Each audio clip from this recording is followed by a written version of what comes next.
മഴതോരും മുമ്പേ സീരിയലിൽ നാളത്തെ പ്രൊമോയിൽ കാണിക്കുന്നത് എന്താണെന്ന് വെച്ച് കഴിഞ്ഞാൽ രോഹിത്തും ഒരു പെൺകുട്ടിയായിട്ട് വരുവാണല്ലോ അവരുടെ വീട്ടിലേക്ക്. അത് അവൻ സ്നേഹിക്കുന്ന പെൺകുട്ടിയാണ്, വീട്ടിലേക്ക് വരണമെന്നൊക്കെ പറഞ്ഞിട്ട് അവൻ കൂട്ടിക്കൊണ്ട് വരികയാണ്. അന്നേരം അനീലയാണെങ്കിൽ വാതിൽ തുറന്ന് കൊടുത്തിട്ട് ചോദിക്കുന്നുണ്ട്, കോളേജില്ലേ, ഇന്നെന്താ കോളേജിൽ പോകാതെന്നൊക്കെ ചോദിക്കുന്നുണ്ട്.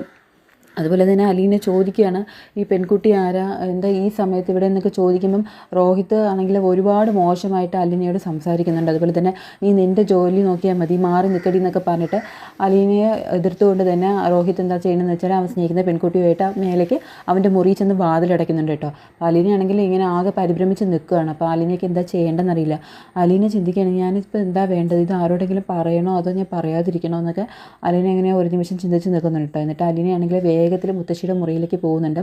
പോയപ്പോൾ മുത്തശ്ശി ചോദിക്കുകയാണ്, ആരാ മോളെ വന്നത്, ആരോ വന്ന് ബെല്ലടിച്ചല്ലോ എന്നൊക്കെ ചോദിക്കുമ്പോൾ അലീന പറയാണ്, രോഹിത്താണ് മുത്തശ്ശി എന്ന് പറയുകയാണ്.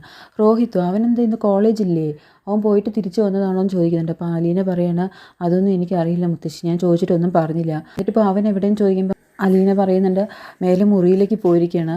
എന്നിട്ട് അലീനയാണെങ്കിൽ ആകെ ടെൻഷൻ അടിച്ച് നിൽക്കണം കേട്ടോ. അപ്പോൾ മുത്തശ്ശി ചോദിക്കണം, എന്താ മോളെ, എന്താ നിനക്ക് പറ്റിയെന്ന് ചോദിക്കുമ്പം രോഹിത്ത് ഒറ്റയ്ക്കല്ല മുത്തശ്ശി, രോഹിത്തിൻ്റെ കൂടെ ഒരു പെൺകുട്ടി കൂടിയുണ്ട്, അവർ രണ്ടുപേരും ഒരുമിച്ച് ആ മുറിയിലേക്ക് കയറി വാതിലടച്ചിരിക്കുന്നതെന്ന് പറയുന്നുണ്ട് കേട്ടോ.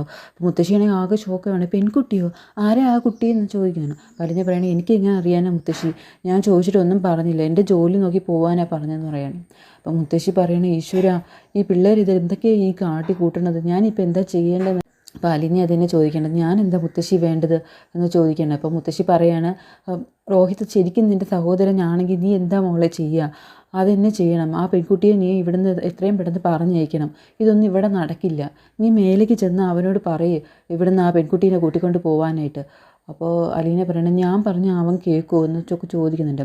അപ്പോൾ മുത്തശ്ശി പറയാണ്, എന്തെങ്കിലും ആവട്ടെ, നീ ഇപ്പോൾ മേലേക്ക് ചെല്ലുക, അവരെങ്ങനെ വാതിലടച്ച് അവിടെ ഇരിക്കുന്നതൊന്നും ശരിയല്ല, നീ ചെല്ലുന്നൊക്കെ പറഞ്ഞിട്ട് അലീനെ മേലേക്ക് പറഞ്ഞേക്കാൻ കേട്ടോ. അപ്പോൾ അലീനയാണെങ്കിൽ എന്താ ചെയ്യേണ്ടതെന്ന് അറിയേണ്ട മുത്തശ്ശി ചോദിക്കുന്നുണ്ടല്ലോ, നീ സ്വന്തം സഹോദരനാണെങ്കിൽ നീ അവൻ്റെ കാര്യത്തിൽ ഇങ്ങനെ നിരസത കാണിക്കുമെന്നൊക്കെ ചോദിക്കുമ്പോൾ അലീനയ്ക്ക് ഓർമ്മയുണ്ട്, ശരിയാണല്ലോ, അവൻ എൻ്റെ സ്വന്തം സഹോദരനല്ലേ, അവൻ എന്നോട് എങ്ങനെ പെരുമാറിയാലും സാരമില്ല, ഇതൊന്നും ശരിയല്ലെന്ന് പറഞ്ഞിട്ട് അലീനയാണെങ്കിൽ മേലേക്ക് ഓടുകയാണ് കേട്ടോ. എന്നിട്ട് വാതിൽ മുട്ടിയിട്ട് രോഹിത്തിനെ പുറത്തോട്ട് വരാനൊക്കെ പറയുന്നുണ്ട്. പക്ഷേ രോഹിത്താണെങ്കിൽ ആകെ ദേഷ്യം വന്നിട്ട് വല്ലാതെ ഷൗട്ട് ചെയ്യാണ് അവളോട്.